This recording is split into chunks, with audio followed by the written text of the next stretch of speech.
Azərbaycanda 1 milyon 100 mindən çox pensiyaçının səbirsizliklə gözlədiyi indeksləşmə və artım prosesi ilə bağlı mühüm yeniliklər var. Ölkədə həyata keçirilən sosial islahatlar çərçivəsində yaxın günlərdə bütün növ əmək pensiyalarının məbləğində artım baş verəcəyi proqnozlaşdırılır. Bu artım prosesi yalnız fevral ayını deyil, yanvar ayından hesablanaraq geriyə dönük şəkildə vətəndaşlara ödəniləcək.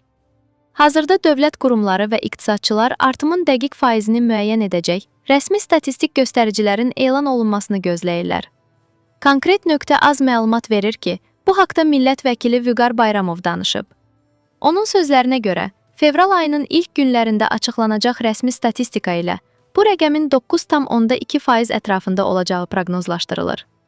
Bu isə o deməkdir ki, yaşa görə, əlilliyə görə və ailə başçısını itirməyə görə pensiya alanların aylıq gəliri məhz bu faiz dərəcəsinə uyğun şəkildə indeksləşdirilərək artırılacaq. Deputat qeyd edib ki, 2026-cı ilin dövlət büdcəsində sosial sahəyə ayrılan vəsaitin həcmi 17 milyard manatı ötüb ki, bu da islahatların miqyasından xəbər verir. Cari ilin sonuna qədər ölkə üzrə orta aylıq pensiya məbləğinin 590 manata, yaşa görə pensiyanın isə 629 manata çatması hədəflənir.